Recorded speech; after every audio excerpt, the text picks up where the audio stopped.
Bem-vindos a mais um Jump Talk, o podcast da Jump, onde nós trazemos aqui executivos, líderes de mercado para falar sobre transformação digital, sobre tecnologia, sobre carreira. Hoje eu tenho ao meu lado Tieme. Tudo bem, Tieme? Tudo bem, e você? Bem-vinda novamente ao podcast. Obrigada. E o nosso convidado de hoje, a gente vai falar um pouquinho sobre carreira, a gente vai falar um pouquinho sobre sistema financeiro, a gente vai falar sobre newsletter, né? E eu quero dar minhas boas-vindas a Wagner Conte. Ele hoje é superintendente de Planning and Performance do Banco Mercantil. E seja muito bem-vindo, Wagner. Valeu, obrigado. Bom dia para todo mundo. É um prazer estar aqui com vocês. Espero contribuir aí com as reflexões que a gente vai gerar aqui. Estou muito feliz de estar com vocês. Bacana. Wagner, eu sempre gosto de começar com convidados se apresentando. Eu queria que você falasse para o nosso público quem é Wagner, né? E falasse um pouquinho também de como começou a sua carreira, né? E como que foi a sua carreira até hoje. Bacana. Bom, essa pergunta ela é muito peculiar, assim, porque ela me faz lembrar de toda a trajetória, né, pelo que eu passei na minha carreira e na relação que eu tive com as pessoas que me ajudaram a chegar até aqui. Então, bom, eu sou gaúcho, estou em São Paulo já fazem mais de 10 anos, né? Eu comecei a minha carreira como um operador de call center, vendendo produtos financeiros para um grande banco do Brasil. E aí começou, de certa forma, despretensiosa. Eu estava naquela fase de acabar o ensino médio, sem ter muita clareza do que fazer, fazendo vestibular, e aí surgiu essa oportunidade. Eu entrei nessa empresa, trabalhei lá vendendo produtos financeiros por pouco menos de um ano, e depois disso as coisas foram acontecendo. Então me tornei um auditor, fui para recursos humanos treinar novos atendentes, né, num projeto também bem bacana, em que eu tive contato com pessoas de 40 a mais. Então ali também eu tinha, na época, 20 anos, e eu pude ensinar o que eu sabia de produto e de técnica de call center, mas eu aprendi muito da vida daquelas pessoas que estavam buscando se reingressar no mercado. E depois disso, eu participei por mais um processo seletivo para virar um analista de planejamento. Aí foi quando eu comecei a ter contato com dados. E aí a minha carreira foi andando, eu tive a felicidade de encontrar pessoas também que me ajudaram a me desenvolver. Na época eu não tinha ainda muita clareza do que eu queria. E eu fui alternando a minha carreira entre posições de planejamento, trabalhar com dados e ser um apoio para os times de operações. E em algumas outras posições eu fui o líder de negócio, eu cuidava da operação. Então, acho que esse background misto me ajudou a formar um pouco, a forjar como que eu vejo o comportamento humano, de como que os times de dados e planejamento conseguem interferir de fato no negócio, na operação, né? Porque muitas vezes planejar e colocar alguma coisa no Excel, no PowerPoint é muito mais fácil do que de fato mover uma operação, mover uma estratégia e os stakeholders para que as coisas aconteçam. Perfeito. Você acredita que você ter começado no atendimento te trouxe esse diferencial, de você ter essa visão mais clara? Eu tenho certeza que sim, porque como eu vivi, né, tanto sendo a pessoa que estava lá sentada, tendo que vender como um operador, e depois em algumas outras posições liderando o time de negócios, eu consigo olhar o outro lado, né? Então é um tema que eu sempre trago para os meus times e com quem eu trabalho, que a gente, como planejamento, tem um papel de ajudar, de apoiar, de intervir, de influenciar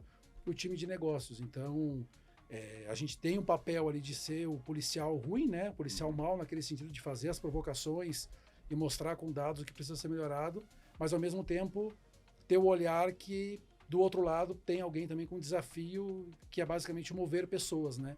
E que é muito mais difícil fazer tudo isso acontecer do que simplesmente colocar isso numa planilha ou numa apresentação qualquer. Muito bom. Eu queria, para a gente conseguir ter uma visão mais clara, né, e o pessoal entender, compreender um pouquinho mais da conversa, hoje você está como superintendente nessa posição de planejamento e performance no Banco Mercantil. Perfeito. Como que funciona a área de planejamento e performance? Qual que é o objetivo dela dentro do banco? Boa. Essa é uma pergunta muito bacana, porque a minha chegada no banco, ela veio com esse propósito da gente reconfigurar como que a área de performance e planejamento, ela tinha as relações dentro da companhia e da gente ter ali um papel de ser um grande propulsor de negócios e de entender, junto com as outras áreas do banco, de como que a gente olha para os nossos canais, seja a rede física, seja os canais de atendimento, os canais de televendas e outros projetos que a companhia tem, de como que a gente tira a fricção e entende qual que é o potencial que a gente tem, muitas vezes oculto, seja por uma análise de dados ou por uma questão mesmo de alinhamento entre as áreas para potencializar o resultado da companhia. Então, eu estou no banco há quase 2 anos, a gente formou lá um time já bem sênior em relação a consumo de dados e dessa interlocução com os times comerciais. E o nosso papel muito é de fato, olhar para todos os pontos que a gente tem de convergência e às vezes de divergência dentro da companhia em relação a alguma estratégia e de como que a gente consegue provar hipóteses com base em dados e com base em leituras, muitas vezes conjuntas com outras áreas, para direcionar o banco para aquele caminho que está definido, né, no caráter estratégico. Então, é muito esse papel de juntar o comportamento humano com o que os dados estão indicando e de como mobilizar, né, de influenciar as áreas para aquilo que a gente precisa. Acho que um ponto muito importante de falar em relação ao papel do time é do quanto que a gente consegue também levar uma cultura de dados, muitas vezes para o time comercial, né? Então, de como que a gente constrói lá um storytelling, de como que a gente constrói um portfólio de relatórios, de data visualizations, que conectem com os times operacionais que estão lá na ponta e, ao mesmo tempo, como pano de fundo, como que a gente vai letrando esse time em como ler os reportes, de como consumir esse dado. Tem uma prática bacana que a gente desenvolveu lá dentro do banco, que foi criar um programa chamado BI na prática. Então, a gente construiu um programa em que, de forma semanal, de forma mensal, a gente elege algum relatório, algum conjunto de relatório e monta uma agenda facultativa para abordar esse tema e a gente explica para os usuários, que pode ser desde o nível do nosso agente comercial que está dentro de uma agência ou até as lideranças comerciais, do que aquele Power BI está querendo traduzir, qual que é a ação que ele tem com base no número, o conceito por trás do relatório. E foi uma prática bem bacana, porque a gente viu a aderência dele muito alta, né, dentro do banco. Então, as pessoas elas precisam de dados para tomar decisões, e a gente abriu essa janela ali junto com o time. E foi um case, inclusive, premiado num evento externo do mercado, que foi uma iniciativa de como que a gente alia, né, a cultura de dados e muitas vezes um tema que ele é um pouco mais complexo com os times comerciais, e aí eu acho que é aí que a gente ganha potência para fazer com que o time na ponta que tem que tomar decisão consiga tomar decisão cada vez mais baseada nos dados que a companhia oferece. E aí tem esse segredo de como que a gente conta essa história, né? Como que a gente consegue levar o dado de uma forma que as pessoas vislumbrem um acionável, né? Qual que é o acionável que ele tem Perfeito. A partir daquele dado que a gente está entregando. Perfeito. Então, no final do dia, você tem que usar essas técnicas de storytelling, tem que usar dados, tem que usar inteligência artificial, o que for, para garantir, primeiro, uma coesão entre todos os canais do banco, né? E uma comunicação correta para que o comercial consiga atingir o cliente, né? E fazer a venda. Perfeito. Muito bom. Eu tenho um comportamento de ser muito curioso, né? De buscar muita informação, e um dos temas que me interessam muito é comportamento humano, psicologia, neurociência. E quando eu busco conteúdos, né, desse caráter para poder saciar essa curiosidade e de repensar como que eu vejo, né, muitos temas, sejam eles profissionais ou aspectos da vida mesmo, me chama a atenção o quanto que a gente, de fato, com uma comunicação clara e acertada e com uma necessidade de gerar contexto para as pessoas, que de fato contribuem para que elas tomem, né, aquele caminho que a gente precisa. Então, eu li recentemente um livro chamado Brevidade Inteligente. Né? Eu li esse livro. Que é um livro também muito bacana, um livro curto que eu recomendo que as pessoas busquem para ler. A prática deles lá, inclusive, é de trazer a quantidade de palavras e de tempo que você demora para ler esse livro. Então, são 28.500 palavras que você lê em 107 minutos.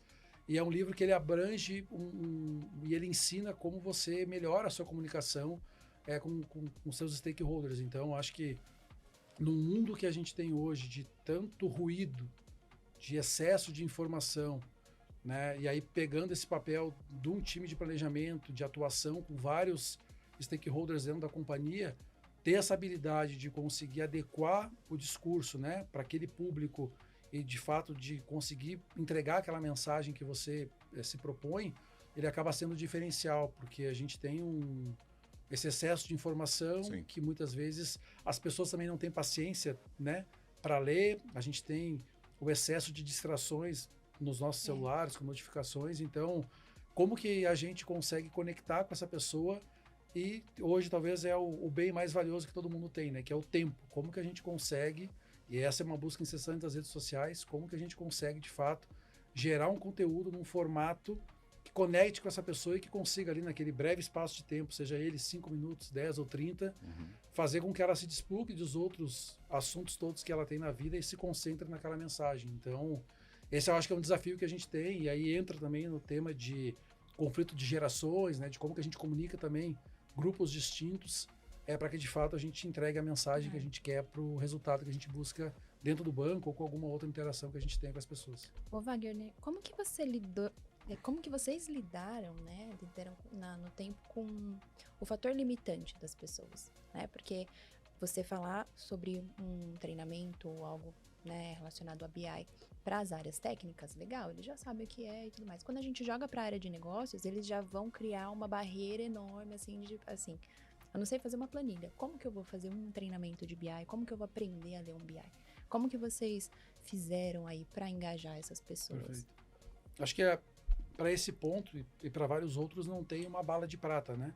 Eu acho que são uma série de ações que são construídas no tempo que nos dão condição de atingir um determinado objetivo. Para esse ponto específico, a gente obviamente que não começou com um desses episódios do nosso BI na prática trazendo temas complexos ou abordando também o assunto de uma forma muito, muito técnica, né?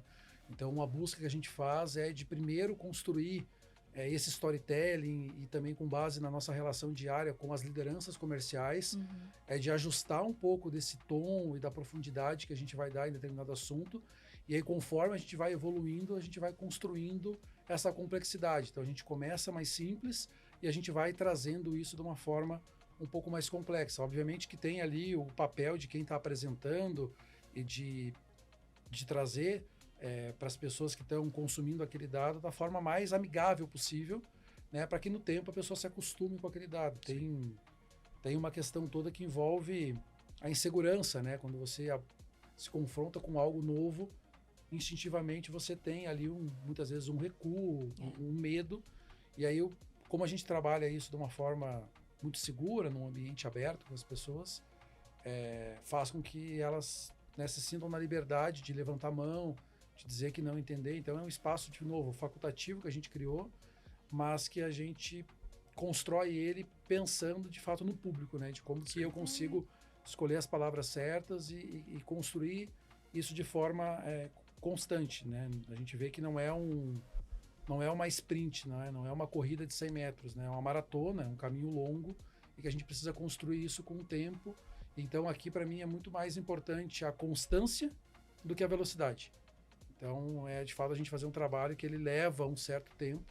A gente está falando muitas vezes de 2, 3 mil pessoas conectadas e cada uma com a sua realidade, né, absorvendo esse conhecimento. Então por isso que a gente tem esse olhar de médio e longo prazo para de fato fazer essa mudança que ela acaba sendo cultural, né, no que diz respeito a como consumir o dado, de como ler ele e conseguir transmitir qual que é a capacidade que aquela pessoa, na posição dela, seja um agente comercial, um gerente de agência ou algum outro líder da companhia, de como que ele olha para aquele dado e o que ele faz com ele, né? Acho que o grande ponto é esse. A informação por si só, ela não agrega valor, né? Mas de fato aquilo que a gente consegue, através do meu time, de outros times do banco, mover nas pessoas uma ação para que de fato algum indicador ou algum outro tema seja resolvido. Que é o verdadeiro objetivo do storytelling, né? O storytelling não é você só fazer um report, um dashboard, mostrar o dado de uma forma bonita. Perfeito. Né? É gerar essa ação. E como que você faz, e como que é o desafio de gerar ação em públicos que podem ser diferentes com a mesma informação? Você, falando um pouquinho desse programa, você falou que vocês pegam um exemplo, né? E aí vão entrar naquele relatório, naquele dashboard, e vão explicar para a pessoa como que ela usa aquilo e como que ela gera ação a partir daquilo. Só que aí você tem pessoas de níveis diferentes, com capacidades diferentes, com objetivos diferentes dentro da empresa. Como que como que é o desafio de fazer esses grupos diferentes entenderem as ações que aquele dashboard pode gerar? Perfeito. Essa é uma boa pergunta. Eu acho que talvez aqui a gente começa a entrar um pouco na capacidade, né, na hora de construir esse programa que a gente tem de olhar para o público e entender de fato qual que é a mensagem que a gente quer levar e qual que é a compreensão dele. E aí sim entrar talvez em utilizar recursos de inteligência artificial que nos permitam a selecionar esse público e de como que a gente adequa um pouco dessa mensagem. Então, essa busca que nós temos no time, né, seja primeiro de conhecimento pleno do negócio, né, da gente conseguir de fato conectar com as pessoas, de entender qual que é o público que vai estar do outro lado. E obviamente que a gente seleciona, né, esse programa em si, ele tem um caráter muito de atender ao time comercial, então a gente já tem um recorte, né, não é uma agenda que entram times corporativos, né, eles até podem entrar para assistir, mas o foco, o público-alvo acaba sendo o time da ponta, o time que está na área comercial. E aí, juntando um pouco desse conhecimento todo que a gente tem de comportamento humano, das necessidades da companhia, junto com recursos de comunicação, para de fato conectar com as pessoas e gerar ali esse diferencial, que eu vejo como um diferencial até competitivo que a gente gera perante talvez outras companhias. Porque o fato de eu ter, né, o nosso time lá, que a gente está falando de 2, 3 mil pessoas, muito bem conectadas com os dados e sabendo de fato o que o dado está transmitindo e, por consequência, o que ela tem que fazer para melhorá-lo, faz com que a gente, né, gere um diferencial ali em capacidade produtiva e melhora de relacionamento com o cliente, enfim, gera ali um efeito colateral valioso para o banco e planta uma semente que é maior, né, que acaba sendo um legado ali tanto para o indivíduo, mas como para a companhia também, de como que essa pessoa se torna mais letrada em relação ao universo de dados que a gente tem, seja dentro do banco ou o que essa pessoa consome na vida, né? Não, perfeito, muito bom. E aí, a gente falou um pouquinho desse público interno, né, a partir desse projeto que você citou, mas a área de planejamento, ela tem que ter essa capacidade também de garantir que essa comunicação seja correta para o público externo também, o cliente do banco, para que os produtos do banco sejam vendidos da melhor forma para esses clientes. O banco mercantil, ele tem um público 50 a mais, a maioria dos seus clientes são 50 a mais. Quais que são os principais desafios para se comunicar com esse público? Para você conseguir usar essas ferramentas novas, né? Porque você tem o gerente na agência, você tem um agente vendendo para o cliente na agência, você tem os canais digitais, você tem venda por telefone. Como que você usa esses canais e quais são os desafios de usar esses canais para se comunicar com esse público? Perfeito. Bom, acho que o primeiro ponto que nos ajuda a entender, né, como que a gente se comunica com esse cliente, e aí o banco tem isso muito forte, que é uma cultura, né? O banco tem mais de 80 anos, é um banco muito sólido e que tem um olhar muito forte para esse cliente, né, que é o público 50 a mais, e de como que a gente posiciona a companhia, os canais, as pessoas e todo o nosso fluxo de comunicação, treinamento e formação dos times para, de fato, atender esse ecossistema que gira em torno do cliente 50 a mais. Então, de modo geral, a gente tem times que são complementares. Então, desde o nosso processo de recrutamento e seleção até o processo de desenvolvimento das pessoas depois de modo contínuo dentro da companhia, ele passa por áreas de qualidade, áreas de treinamento, pelo nosso olhar de performance, de como que a gente alia, né, todos esses interesses de atender muito bem esse público, ao mesmo tempo que a gente busca oferecer crescimento para o banco em relação a market share e demais indicadores de mercado,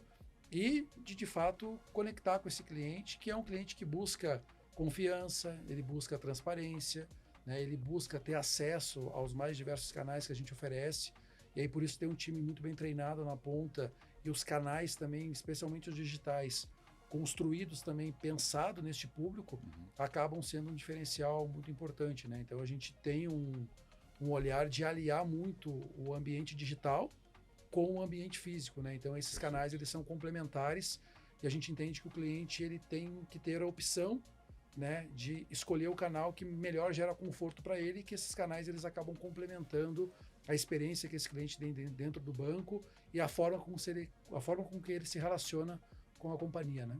Não, perfeito. Eu queria pegar um ponto do que você falou sobre a questão dos canais, né? E ter a opção para o público. A IA, ela tem sido, ainda mais a IA generativa, que dá para a gente essa capacidade da gente ter uma conversa mais fluida com o cliente através de um canal digital, ela tem sido utilizada cada vez mais para substituir até uma pessoa, né, nesse primeiro atendimento com o cliente. Como que você entende que é esse desafio para esse público? Porque assim, não que esse público não seja letrado digitalmente, mas esse público, ele é um público de uma geração anterior, né? Uma geração que nasceu, Correto. que não nasceu com a internet, digital, não nasceu né? no digital, né? Um público que nasceu no analógico. E aí você tem diversas empresas que hoje estão optando por, olha, eu vou reduzir aqui o meu custo de atendimento, colocando uma máquina para falar com esse cliente num primeiro atendimento, né? E a gente ouve muita reclamação sobre isso, quando isso não é feito da melhor forma possível. Como que é esse desafio para o Banco Mercantil? Como que você enxerga esse desafio?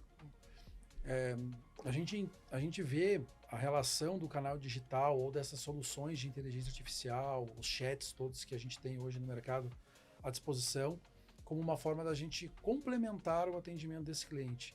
Acho que o primeiro ponto que é importante dizer é que quando a gente constrói as jornadas todas e a gente pensa nesse cliente, a gente sempre pensa que o cliente ele tem a prioridade na escolha de como que ele vai ser atendido.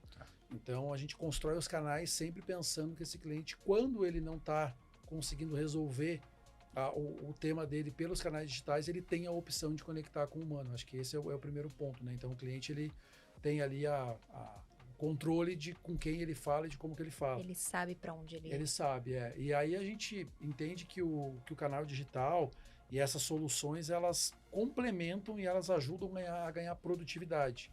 Mas, ao mesmo tempo, tem muitos estudos que falam sobre isso, o quanto que muitas vezes um cliente, e até nós mesmos, dependendo da faixa etária, a gente prefere ter uma relação humana. E o fato da gente também ter as agências físicas, elas ajudam a complementar um pouco dessa busca por esse cliente. Né? A gente sabe que o canal digital e o cliente 50+, ele não nasceu na era digital, mas ao mesmo tempo é um público que está muito presente no ambiente digital, e a gente tem dentro da companhia lá índices bem elevados de contratação e de interação nos nossos canais digitais. Então o banco tem já uma fortaleza muito grande nesse sentido. Então a busca pelo canal digital ela acaba sendo natural, e a gente, como instituição financeira, como tantas outras, tem um papel nesse momento de oferecer educação financeira para esse cliente, né, de estabelecer camadas de segurança também para fazer com que esse cliente se sinta seguro de navegar dentro dos nossos canais, e ao mesmo tempo ter todo um processo de monitoramento, né, do perfil daquele cliente, do comportamento dele, e com isso ter mecanismos que ajudam ele a cada vez mais a navegar e a confiar nos canais que a gente oferece. Então, traduzindo aqui, os canais eles se complementam, né? A gente pensa nos canais de fato para oferecer para o cliente a melhor jornada possível, e o cliente ele sempre tem a opção de conseguir ou continuar navegando num canal digital, num canal de autoatendimento, ou ele também tem a opção de rapidamente acessar um canal humano, e a gente entende que o atendimento, seja ele na rede física ou nos canais de atendimento, nas centrais de atendimento, esse cliente ele acaba acessando também um humano que está lá preparado para entregar para ele mais valor ainda, especialmente nos temas que ele talvez precise de muito mais aprofundamento, que talvez um canal digital no primeiro momento não consiga entregar para ele. Então, de novo, né, a gente busca essa convergência entre os canais para trazer uma tranquilidade que o cliente tem em qualquer ponto que ele se conecte conosco, ele vai ter o atendimento respondendo aquilo que ele precisa. Cuidado, né? O Wagner, não tem como pensar no universo financeiro um público 50+, e não lembrar da criatividade do brasileiro em relação à fraude, né? E aí eu queria entender, não sei qual que é o seu contato direto, mas como que vocês trabalham, né, a visão de informação, de comportamento e sobre o que os retornos, né, o que vocês têm de retorno de cliente, para estarem à frente das fraudes, à frente, cuidando da parte de segurança mesmo dos clientes de vocês. Legal. Bom, a gente tem dentro do banco lá as áreas especialistas nisso, né? As áreas de fraude, as áreas de produtos e a própria time de tecnologia. Mas, de modo geral, assim, o que eu posso dizer é que o banco, ele, obviamente, tem um interesse genuíno, né, e muito ativo em manter todas as camadas de segurança e essa relação com o cliente muito bem construída. Então, todo o empenho que a gente consegue colocar aqui, seja nas construções de modelagem de inteligência artificial e outros mecanismos de defesa, e obviamente um olhar muito atento do que está acontecendo no mercado, né, de novos tipos de fraudes e comportamentos em relação a fraudadores, o banco mantém uma vigilância em relação a isso e constrói camadas dentro dos sistemas utilizando diversos recursos, desde talvez o mais básico, né, que é a localização, o comportamento do cliente, até modelos mais avançados que utilizam inteligência artificial para garantir de fato que aquela transação, aquele comportamento, ele é daquele cliente. Sim. E que a gente consegue oferecer segurança nessa transação.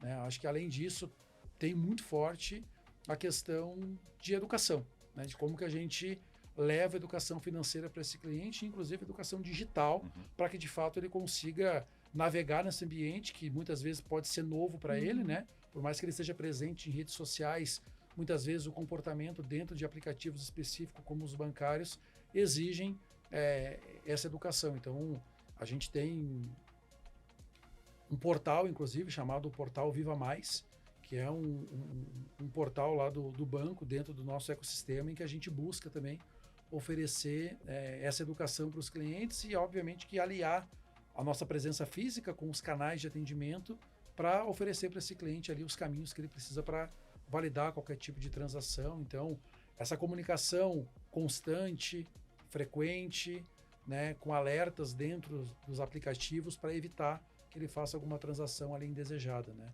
A gente sabe que, infelizmente, a gente teve uma mudança no que diz respeito à engenharia dos golpes, né?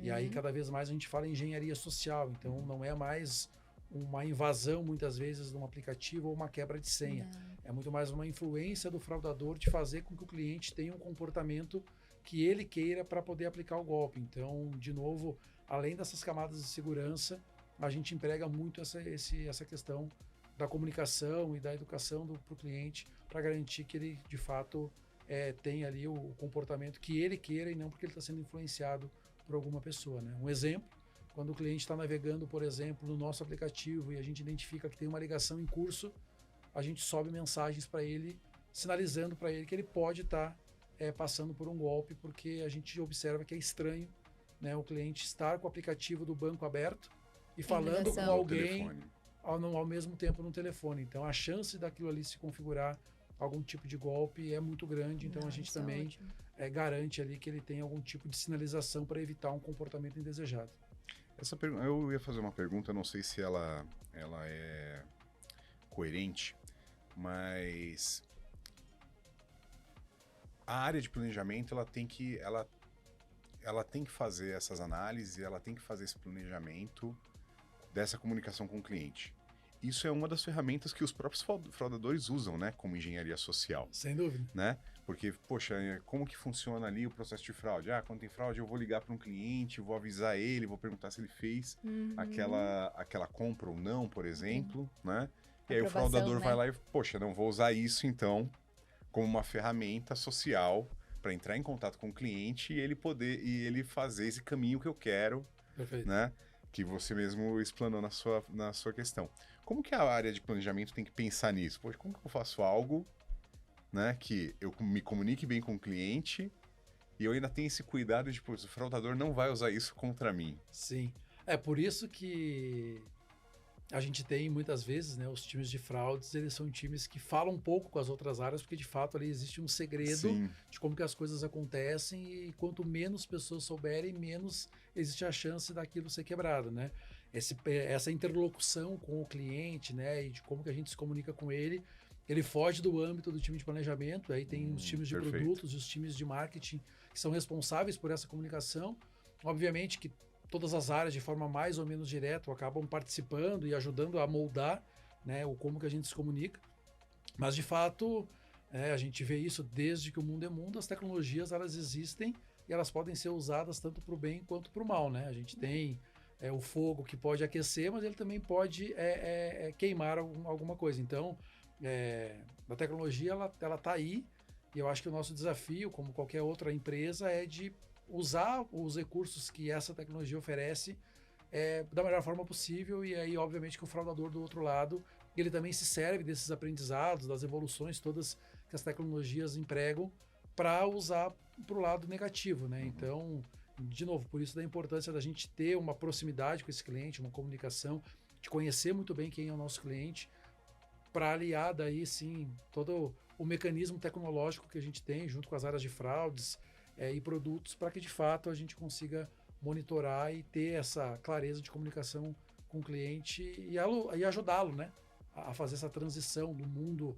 talvez, totalmente físico, que era no passado, para esse novo ambiente digital, e aí que entra, talvez, a sinergia que a gente busca gerar com as agências, né, junto com o canal digital, para ser um canal que complementa o outro e dê para esse cliente que eventualmente tem algum tipo de desconforto ou desconfiança, que ele procure um dos nossos canais para conseguir ter certeza de qualquer tipo de comportamento. Então, muitas vezes, volume de informações e de alertas que a gente gera para o cliente é importante para, de fato, fixar na cabeça dele que alguns comportamentos eles não acontecem de forma legítima, né? Como uma ligação para pedir senha, para pedir algum código. Então, esse é um cuidado que a gente tem também muito importante, né? Um ponto que a gente tem observado muito, como eu falei antes, de engenharia social, né? A gente sabe que muitas vezes uma das camadas de defesa é a biometria. E como que a gente explica para um cliente que muitas vezes a imagem dele ele é equivalente a uma senha hoje em dia, né?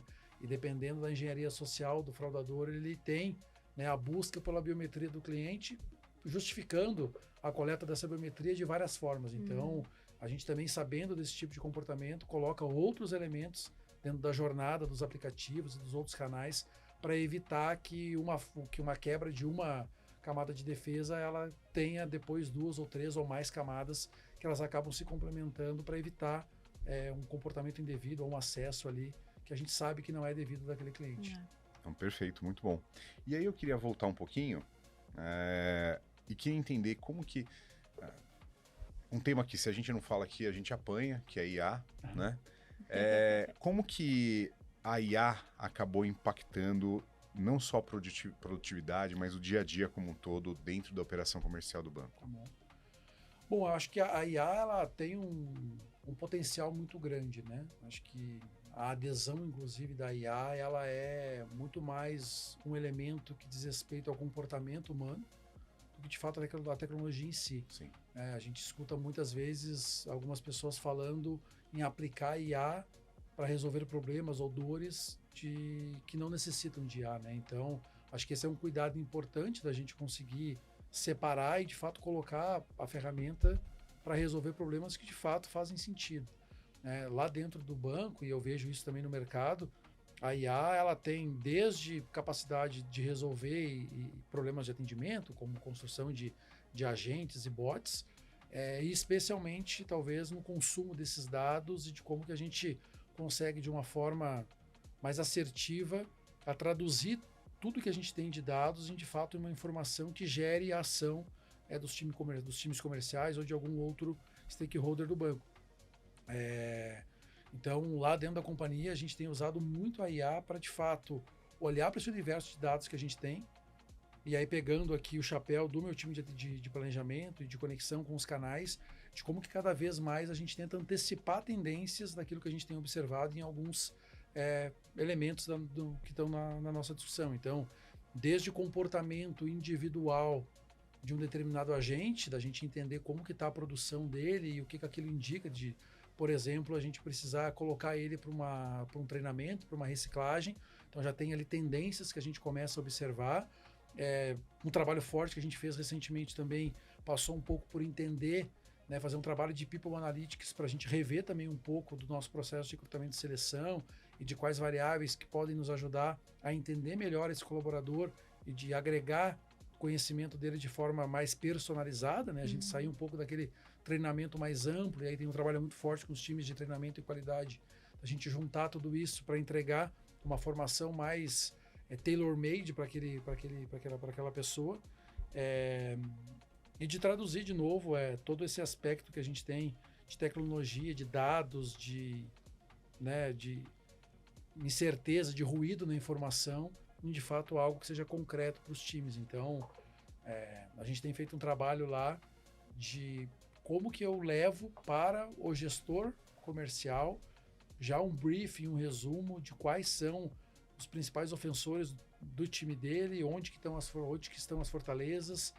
E a gente está buscando agora também entender mais do que quem entrega ou não entrega a meta, ou quem não atinge ou não atinge o resultado, quais são os comportamentos das pessoas quando elas entregam o resultado e os comportamentos Perfeito. quando elas não entregam, né? Então, até pegando o nosso papo de antes ali antes da gente entrar aqui, né, eu sei que eu estou no ponto A e que eu preciso ir para o ponto B, mas como que eu de fato dou o caminho para a pessoa, né? Então eu tenho um papel ali também do time atuar quase como se fosse um Waze, o Google Maps, de indicar para a pessoa quais são os caminhos, os obstáculos que ela tem, onde que ela não deve ir, onde que ela pode ir para atalhar esse destino que a gente está querendo que ela vá. Então não é só falar que ele não atingiu a meta, por exemplo, no indicador. Perfeito. Né? Então não é só dar o indicador falando, você não atingiu a meta por 30%, mas pessoas que estão atingindo a meta seguem essa trilha aqui. Perfeito. Né? Eles seguem esse caminho, fazem isso. É isso. E lá no banco a gente tem um portfólio de produtos amplo, né? Então, o nosso time comercial ele tem um desafio de aliar vários produtos, né, que compõem o nosso portfólio. Então, essa é uma leitura também que a gente tem trabalhado de como que a gente consegue entender as pessoas que melhor performam, que conseguem serem destaques dentro da companhia, como que ela equilibra esse portfólio, né? Onde que ela prioriza a atuação, como que ela faz, ela busca mais uma prospecção por um canal digital, ela busca mais através de um discador, é dentro da agência, enfim, de como que ela compõe o dia a dia dela para tentar traduzir isso em algum insight, para conectar com os times de treinamento, com os times de recrutamento e seleção, e isso retroalimentar os nossos modelos para que cada vez mais a gente desenvolva as pessoas para aquilo que a gente precisa, né? Então, eu acho que o uso da IA ele está muito conectado nisso, porque de modo geral, o dado por si só, ou de fato uma automação, ela ganha talvez eficiência, ela ganha produtividade, mas no tempo isso acaba sendo commodity, Sim. né? Todo mundo está indo para isso e em algum momento isso vai virar o padrão do mercado, da indústria.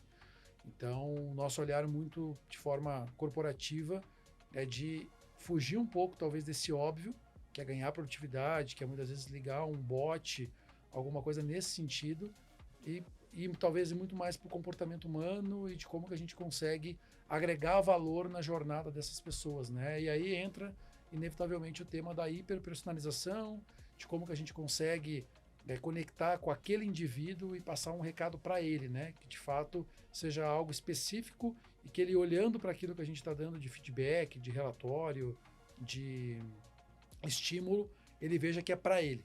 E aí sim a gente consegue ganhar performance e transformar a produção, a jornada, a experiência do cliente, seja lá o que for. Perfeito. E aí eu queria trazer uma questão aqui, que é você sabendo quem são os seus profissionais comerciais que atingem a meta, qual o comportamento deles, o que eles vendem, para quem eles vendem, como eles vendem, é fácil você replicar isso de maneira digital e fazer um IA substituir esse profissional. Esse é o caminho do futuro? Eu não vejo ele como verdade absoluta, né? Eu tenho uma visão de mundo que as tecnologias no tempo elas surgiram, em algum momento elas nos deram ganho de produtividade e no tempo elas eventualmente substituem algumas profissões. No mercado em que a gente tem cada vez mais recursos digitais, né, e cada vez mais as pessoas vivem mais isoladas no mundo, né, muitas vezes a gente não sabe quem é o vizinho que está na porta ao lado, a gente fica muito mais tempo conectado nos dispositivos e a gente vai se desconectando do mundo, né, dessa relação humana, né, do olho no olho, do quanto que muitas vezes o silêncio da outra pessoa, né, o olhar dela, a expressão, ela está transmitindo um feedback também. Então, eu vejo que a presença humana, cada vez mais, ela vai se tornar necessária, ela vai se tornar requisitada pelos clientes, né? Então, obviamente que o cliente, num primeiro momento, para temas mais simples e recorrentes, ele vai resolver, talvez, com alguma automação dentro de um aplicativo, mas ele também vai buscar a conexão humana. A gente já vê isso muitas vezes com os nossos clientes, né? Muitas vezes o nosso cliente 50+, ele é um aposentado, que muitas vezes os filhos já não moram mais com ele, e uma das interações que ele tem no dia é em alguma agência nossa. Então, inevitavelmente, a gente precisa ter as pessoas conectadas com nossos clientes e gerando esse diferente. Porque a IA pela IA, a automação, né, essa relação fria, eu acho que num primeiro momento ela resolve o problema, talvez, de uma geração e talvez de quem está mais economicamente ativo, né, que precisa de pressa, precisa de velocidade, precisa de eficiência, mas também tem muitas pessoas que ainda buscam, né, o artesanal, a relação humana, o olho no olho, e o quanto que a confiança da agência, do gerente da agência, daquela pessoa que atende, que conhece, né, que sabe do problema do neto, que sabe que aquela cliente tem um cachorro. Eu acho que isso é uma coisa que a gente não vai conseguir substituir com a IA. Não. Por mais que a gente consiga, obviamente, pegar esses dados e trazer para uma IA e eventualmente colocar essa IA para falar com o cliente, ele ainda vai buscar o humano, ele ainda vai buscar a relação humana, que ela acaba sendo uma relação talvez cada vez mais rara, né, que a gente tenha dentro da nossa sociedade, daquilo que a humanidade está caminhando. Então, eu vejo que a relação humana, muitas vezes, ela acaba se tornando um luxo, né? Sim. No mundo em que está todo mundo buscando eficiência, redução de custos e colocando a IA e robô para falar, você ter um humano à disposição do seu cliente, ele acaba sendo um luxo, talvez, mas que ele se prova muito vantajoso e que de fato faz sentido para aquilo que a gente quer para o nosso cliente, né? Então, como eu falei antes, a gente está atendendo esse cliente em vários ambientes, seja ele um ambiente digital com mais ou menos automação, ou no ambiente físico em que ele tem uma relação humana como ele sempre teve e que no final resolve a questão dele da forma que ele prefere, né? Então, eu vejo um pouco disso, assim, do humano ele sendo um catalisador, uma forma da gente conseguir conectar melhor com esse cliente e deixar ele confortável no ambiente que ele prefere. E aí não ele sendo substituído, mas ele sendo ampliado pela IA Perfeito. para ter, por exemplo, essa informação de hiperpersonalização do cliente, né, para ele conseguir ter um atendimento melhor. Sem dúvida, eu vejo a IA, ela substituir, eu não vejo, eu acho que para algumas profissões, para alguns assuntos sim, Sim. mas no final do dia o cliente, a gente como humano, sente falta de ter um outro humano do outro lado, né? Tem uma pesquisa, não vou lembrar bem agora, se eu não me engano, foi na Finlândia ou em algum país daquela região, em que no passado, se eu não me engano, nos anos 2000, existia aquele interesse, aquela forma de educar as crianças, que era levando para elas um computador para a sala, né?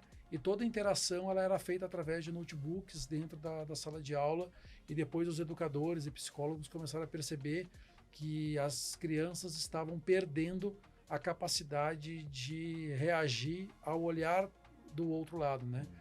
Das expressões faciais, das microexpressões que a gente não percebe a olho nu, mas que o cérebro, né, que tem milhões de anos, ele captura. Então começou a perceber que existia uma quebra de interação social. As pessoas não conseguiam mais interagir, as crianças na época não conseguiam mais interagir. Então eu acho que passa um pouco por isso, assim, a gente tem que usar, para tudo na vida tem um equilíbrio, né? A ausência de água nos dá muita sede, mas o excesso também nos afoga. Então, de como que a gente consegue equilibrar esse uso, e ele precisa ter o bom senso na mesa. Então, acho que conhecer o cliente, pensar naquilo que a gente quer oferecer para ele e, de fato, não forçar essa transição, né? A gente não pode forçar a transição do cliente para aquilo que a gente quer, né? Então, deixar à disposição o humano que, de fato, agrega valor e que sabe improvisar, e que consegue pegar na mão muitas vezes, né? E que talvez a IA não consiga fazer. Sim. É fundamental para essa relação que a gente quer. Eu acho que, como eu vejo pelo menos as relações humanas e daquilo que a gente acredita que a gente quer oferecer para o nosso cliente lá dentro do mercantil. E aí você quer fazer uma pergunta? Não, eu ia falar que é uma sensibilidade diferente, né? Quando a relação do humano, principalmente com o cliente, é uma relação diferente. A sensibilidade é outra. O tom é outro, muda, assim. E aí você citou também, em algumas falas atrás, a questão de como vocês estão usando dados também para otimizar até a contratação do profissional de vocês, né? Como que a chegada da IA, como que essas novas tecnologias mudaram o perfil da pessoa que é contratada, o perfil profissional da pessoa que é contratada no mercantil? Perfeito. Esse é um trabalho ainda embrionário, né, que a gente está construindo, mas de modo geral a gente busca olhar para variáveis, né, associadas àquela pessoa e entender qual que é a melhor forma e qual que é a melhor posição para ela dentro da companhia, né? Então, falando talvez mais especificamente das pessoas que eu contrato para o meu time e que eu vejo muito assim no que eu consumo de conteúdo, obviamente que o meu time é um time técnico, né, que trabalha com dados, que vai consumir aí as nossas principais ferramentas de mercado, de data visualization e tantas outras. Mas eu acho que o grande diferencial do profissional está muito mais hoje em dia relacionado aos soft skills, ao comportamento, né, de como que ele lida com situações que muitas vezes elas são inesperadas ou que exigem ali um tipo de criatividade ou improviso. Então, eu falo isso muitas vezes em alguns processos seletivos e lá com a turma. A gente vai procurar um candidato, mais ou menos ele sabe programar, ele sabe construir um painel, e a gente tem aí sim, eu acho que aí entra a IA que resolve muito código, que consegue resolver uma sintaxe, que consegue trazer talvez alguma abordagem ali de metodologia para resolver alguma questão técnica. Mas o que a gente mais busca, e o que eu mais busco para mim mesmo, para o time e para as pessoas que a gente está contratando, é de fato um olhar diferente sobre o problema, né? É muito mais o cognitivo, de como que a pessoa encara aquela situação e aí depois como que ela resolve isso num Power BI ou em algum outro tipo de tecnologia, e entre aspas é o de menos, né? Porque a gente tem os recursos tecnológicos, a gente tem os LLMs aí que conseguem entregar muitas vezes um código pronto. Sim. Mas eu saber o que a gente precisa e saber fazer as perguntas certas é o que de fato talvez diferencia melhor esse candidato que a gente está buscando. Então, por isso que esse background, o quanto que a pessoa é curiosa, como que ela vê o mundo, acaba sendo um diferencial, porque de fato, se a gente pega qualquer LLM do mercado, joga na mão de uma pessoa que tem pouco background, né, pouco a busca por conhecimento, em contrapartida eu coloco isso na mão de uma pessoa que tem muito background, que estudou muito e que tem um know-how grande sobre determinado assunto, as saídas desse LLM vão ser muito diferentes, né? Sim. Então, acho que nesse sentido, a busca é muito mais pela questão de soft skill, de comportamento, do que de fato busca técnica de um profissional, que muitas vezes ela é, obviamente, ainda um pré-req para muitas posições, mas que esses gaps eles são mais resolvidos facilmente com a IA, né? Agora, a visão de mundo, o quanto que a pessoa tem de background, e isso a IA não consegue resolver, né? A capacidade que ela tem de colocar esse dado para dentro de um LLM é que de fato diferencia ela. E de novo, pegando pelas experiências lá do mercantil e de outras tantas, o quanto que esse profissional consegue se relacionar com o outro humano para criar coesão, para criar pontes, né? Reforçar alianças, é que de fato acabam tornando ele um profissional diferenciado. Sim, e interessante isso. Isso é algo que eu acredito e também muitos convidados têm trazido para a gente, né? É muito menos essa questão técnica, como você disse, a IA hoje ajuda muito a corrigir esse gap técnico, né? E muito mais essa, às vezes falou, a visão de mundo, né? E também essa paixão pelo negócio também, né? Entender o que é o negócio do banco mercantil, Perfeito. por exemplo, né? E como que você pode usar a tecnologia como meio para corrigir qualquer tipo de déficit que você tenha na operação. Lá no banco a gente tem um programa chamado Intercâmbio Mercantil. O Intercâmbio Mercantil ele é um programa que faz com que a gente convida as pessoas a irem viver o dia a dia numa agência. Então é uma forma também que a gente tem, e isso vale para todos os times e todos os níveis, de estarem muito próximos da operação, entendendo como que os processos funcionam, qual que é a expectativa do cliente, o comportamento dos nossos times de atendimento, para de fato a gente estar repensando o negócio, né? E tem um livro recente que eu li também chamado Cointeligência, que se eu não me engano o autor é o Ethan Mollick.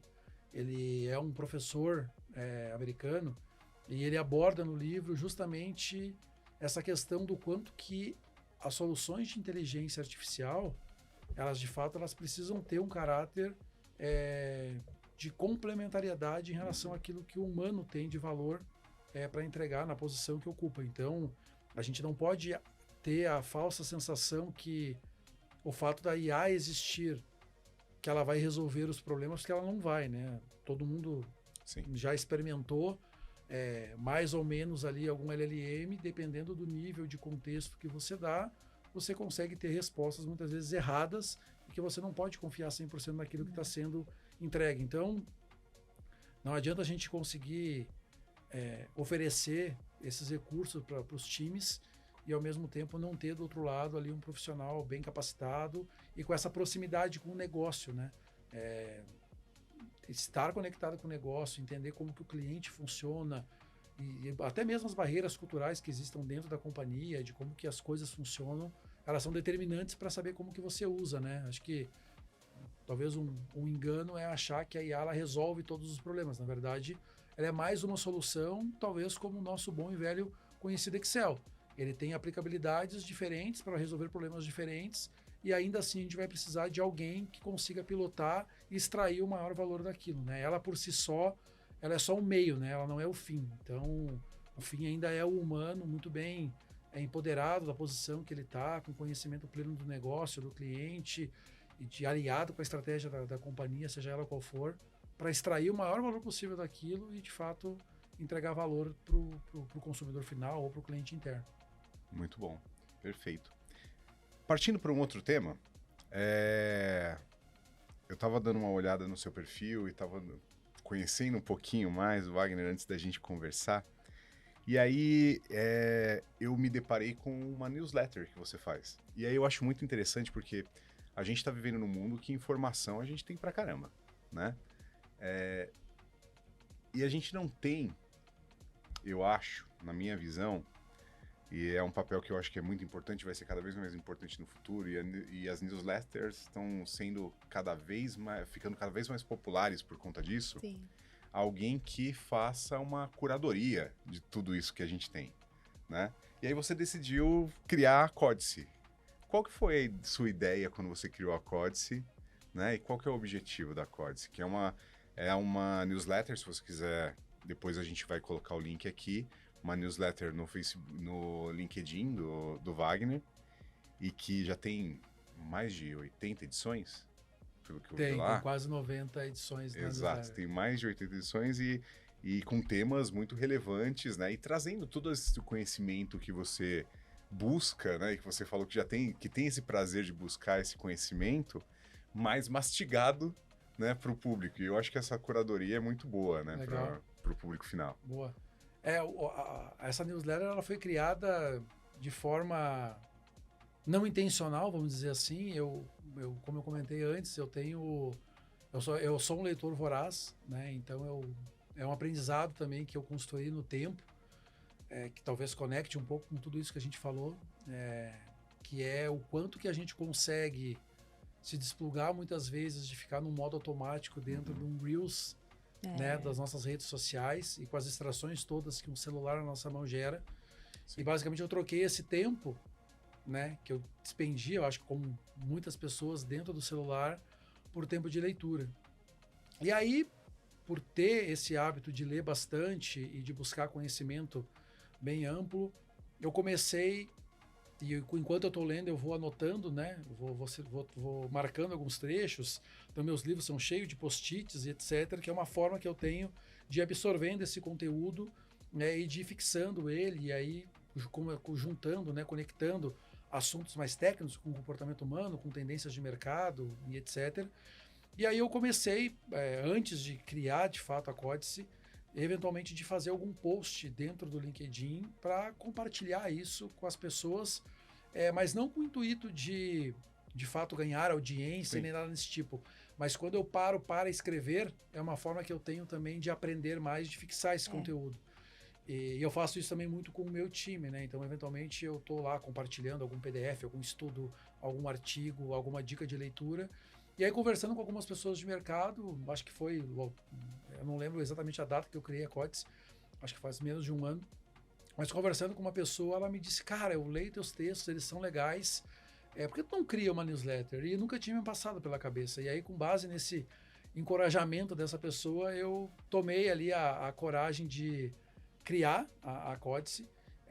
E de fato é isso, assim, eu tenho por hábito, como eu já disse, né, de buscar esse conteúdo em livros, e ao mesmo tempo eu estou sempre tentando absorver algum tipo de conteúdo no mercado. Então, eu tenho o hábito de ler ali os principais veículos de comunicação e estou o tempo inteiro lendo e buscando algum conhecimento que, obviamente, que ajude no meu trabalho, na minha relação de liderança com as pessoas, de como que eu me posiciono dentro da companhia com os mais diversos assuntos. E aí a Acorde surgiu por conta desse contexto. Se eu não me engano, hoje lá já está perto de 5.700 inscritos, né? Que eu tenho o maior prazer lá de ter. Então, toda vez que entra um ou outro assinante, eu vou ver quem é e, putz, tem pessoas de diversos níveis lá e que acabam assinando. Muitas delas interagem ali, né, dentro do post. Outras me escrevem no particular ali, trazendo alguma reflexão, encorajando a escrever mais. Então, para mim tem sido um prazer, assim, porque eu acabo descarregando muitas vezes em algum texto ali esse mix do que eu absorvo de conhecimento, e é uma forma de dividir como que eu vejo as coisas e coletar os feedbacks, né? Que aí acabam retroalimentando esse processo de busca. Então, acho que o fato da gente não saber tudo é muito bom, porque nos dá a possibilidade de buscar esse conhecimento, né? Então, nessa hora, a ignorância é uma bênção nesse sentido, né? Ela nos mostra o quanto que a gente não sabe. Muito bom. Chemi, alguma questão? Mais uma observação, né? Eu acho que você tirando o post do feed do LinkedIn, você deixa de ser só uma opinião, né? E o pessoal, muita gente, a gente rola o feed do LinkedIn e vê muito post de IA mesmo, e a gente já identifica. E quando lê, né? Eu peguei para ler alguns textos seus, e quando você lê, você sente que tá lendo realmente uma pessoa falando lá. Né? E eu acho que é isso o que acaba tocando a sua audiência, o seu público hoje, e que fala, putz, legal, não é só opinião, né? É algo que conecta a um conhecimento que você adquiriu, conecta ao dia a dia das pessoas e não só conecta, mas sensibiliza aí algum tema tão cotidiano que é rápido, assim, é fácil, é simples e é leve. Né, uma leitura bem leve. Esse é um trabalho ali que, inclusive, eu li hoje por cima uma matéria que saiu sobre o SXSW, que aconteceu agora, né? Exato, a gente está na semana da SXSW, está bombando um monte de coisa. Exato, e aí eu li, se eu não me engano, alguma coisa relacionada à Apple, e que eles ainda, para algumas coisas, eles buscam fazer de forma artesanal. E não porque fazer com uma IA ou com um processo automatizado, ele não é bom, né? Mas a frase que eu vi que me marcou, e que talvez eu faça algum post sobre isso, é o fato de você ter alguém fazendo alguma coisa de forma mais manual, mais artesanal, foi esse o termo, foi usado lá na matéria que eu li, mostra para a sua audiência, para o seu cliente, para o seu colega, que você se importou, né? Porque você fez aquilo de uma forma mais artesanal, mais manual. Então, quando eu paro para escrever, obviamente que eu uso também os recursos de LLM lá para conseguir refinar o texto. Mas de nada vale eu pegar esse conteúdo e simplesmente gerar ele de uma forma instantânea através de uma IA só para gerar o post, né? Porque não é isso que fez com que eu começasse a escrever e depois criasse a newsletter. E muito mais eu escrevo para aprender, para fixar o conteúdo. Então, quando eu faço o texto e eu fico pensando sobre ele, muitas vezes ele demora para sair porque eu ainda estou, né, digerindo aquele conteúdo e tentando construir um texto de uma forma que conecte com quem vai ler. Porque, de novo, a gente vai ter muito, muito conteúdo em várias redes sociais e eu construo o texto não para buscar like ou, de fato, interação ali com as pessoas, que obviamente é muito bem-vindo, mas eu tento levar o texto com o maior nível de genuinidade e de verdade daquilo que eu vejo sobre aquele determinado assunto, né? E é engraçado porque eu vejo, e aí são experimentos, quando eu escrevo, e dependendo do texto, ele acaba sendo um texto mais robusto, mas eu estou falando de texto de 4 minutos de leitura, que não é muito tempo. E o que eu vejo muitas vezes, e aí talvez os likes, as interações é um pouco de resposta, que é baixo. E aí é um tema também que eu já escrevi sobre ele, que preocupa, que é o quanto que a gente, e aí talvez pegando mais um recorte do Brasil, tem de hábito de leitura e de disciplina. Sim. Porque a gente hoje talvez não tenha o hábito de parar para ler um texto de 2 minutos. Né? A gente vê ali que 30 segundos, talvez, que é o que a gente está acostumado nas redes sociais, acaba sendo suficiente, a gente acaba não se aprofundando em nada. Então, É o tempo de rolagem. é o tempo de rolagem. Então, a minha escrita é um pouco disso, discutindo algumas pessoas que também escrevem, que também geram conteúdo, do quanto que a gente, hoje em dia, tem essa dificuldade de conectar com o outro lado, né, com essa audiência, com quem quer que seja, talvez por essa falta de disposição, preguiça, né, e do quanto que talvez ler o texto ele não gera a dopamina que a gente está acostumado através das redes sociais, né? Então, a gente sabe, tem 2 livros muito bons que abordam isso, tem talvez até mais. Tem o Nação Dopamina, tem Nação A Máquina Dopamina, do Caos, tem o Geração Ansiosa, que são 3 livros que abordam um pouco disso que a gente está falando agora. E A Máquina do Caos é um livro muito legal, do Max Fischer, se eu não me engano, que foi ou é repórter de um grande jornal americano, e que ele aborda justamente o quanto que as redes sociais são construídas, né, para gerar esse vício, e ao mesmo tempo o quanto que os algoritmos foram desenvolvidos, e tem vários exemplos que ele aborda no livro, para de fato gerar esse engajamento que a gente pode classificar talvez como ruim, né? Que é de gerar os antagonismos, que é gerar essa bipolaridade que existe, né, dentro dos assuntos. E quanto mais polêmico é o assunto, mais as pessoas brigam, mais tempo elas ficam conectadas e mais elas ficam navegando nesse Reels eterno. Então, é um ponto que me chama a atenção, eu já escrevi sobre isso lá, mas que de fato, por um lado, acaba chamando a atenção, que um texto que às vezes ele é um pouco mais denso e que ele exige que a pessoa tenha ali uma predisposição de parar para ler e muitas vezes reler o texto, ele acaba não acontecendo, talvez por conta desse contexto que a gente vive de rede social, que tudo tem que ser para ontem. Então, você parar para ler um livro, um texto, acaba sendo talvez quase um ato hoje em dia revolucionário, né? Porque são poucas pessoas que fazem e essa busca para mim ela acaba sendo muito valiosa na construção do que eu sou para mim mesmo. Sim. E de como que eu vejo ali os mais diversos assuntos, né? Porque lá eu acabo escrevendo sobre tecnologia, sobre varejo, sobre o segmento financeiro, que obviamente eu estou inserido, sobre as relações humanas, aí como ou não a presença de IA e vários assuntos diversos. Então, não tem uma pauta específica, mas é muito mais daquilo que eu absorvo de conteúdo dos mais diversos lugares e como que isso ficou em mim de alguma forma e eu tento traduzir no texto para sensibilizar ali quem quer que seja que vá ler. Muito bom, muito bom. Parabéns pela newsletter. Valeu, obrigado. Nós estamos chegando ao fim, infelizmente, mas eu queria fazer uma última pergunta. Vamos lá. Esse conselho, como a gente sabe, se fosse bom mesmo, a gente não vendia, não dava, mas eu sempre peço para quem vem aqui um conselho que você daria para líderes, profissionais que estão querendo liderar, estão querendo viver nessa era da IA, né? Qual que é a mentalidade que esses profissionais, você acha que eles têm que desenvolver para que eles consigam ter mais frutos no futuro? Perfeito. Essa é uma pergunta de $1 trilhão, Exato. né?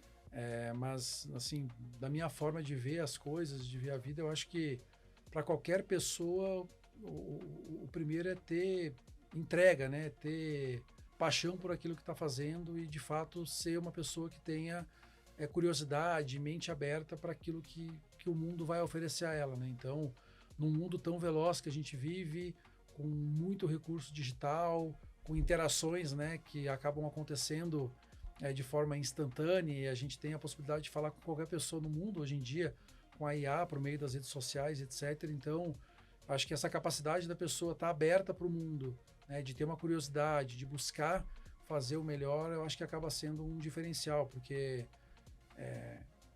aliar aí todos esses predicados, para mim, ele acaba sendo fundamental e vai, na minha visão, se diferenciar a pessoa, o profissional que conseguir ter a ciência que os recursos de tecnologia, seja IA ou não, ela é mais uma ferramenta e que ela, de fato, conseguindo se conectar com quem quer que seja, com o gestor, com o colega, com o cliente, com os familiares, acaba sendo um diferencial nesse mundo tão caótico que a gente vive. Então, a dica eu acho que é um pouco por aí, assim, é do quanto que cada um de nós está aberto para aquilo que vem pelo mundo e, de fato, de ter ali criatividade, disciplina, porque o caminho não é fácil, né? Tem uma frase que eu gosto muito que é escolha o seu difícil. Então, acho que fala muito sobre o esporte, nos dá muitos exemplos, né, do quanto que a disciplina ela é importante. Sim. E que muitas vezes essa disciplina não aparece nas redes sociais, não vai aparecer no LinkedIn, e as pessoas acham que as coisas acontecem por magia, né? Exato. Então, existe muita disciplina para que de fato as coisas aconteçam. Então, talvez esse mundo de tanta distração, de tanta ostentação, muitas vezes, dependendo do que a gente vê nas redes sociais, né? A disciplina acaba sendo um fator ali preponderante para que as pessoas consigam construir algum legado, né? Então, acho que a gente também tem que olhar para as coisas e pensar que a gente tem que construir algo que é maior do que a nossa duração aqui, né? Então, do quanto que a gente constrói de legado naquilo que a gente está fazendo, seja para a família, para os clientes, para as relações que a gente tem. Então, é um pouco disso. Muito bom. Muito obrigado, Wagner. Time, você tem alguma última pergunta? Não. Não? Não. Muito obrigado, time, por ter gravado aqui com a gente. Eu que agradeço. E Wagner, eu queria muito agradecer o seu tempo, muito agradecer a sua presença aqui, que foi muito valiosa. Muito obrigado. Valeu, eu que agradeço, é um prazer estar aqui. Gostei muito do papo, acho que me fez refletir demais e foi um prazer estar com vocês. Que bom. Muito bom. Obrigado a você também que assistiu ao Jump Talk e até o próximo episódio. Tchau, tchau.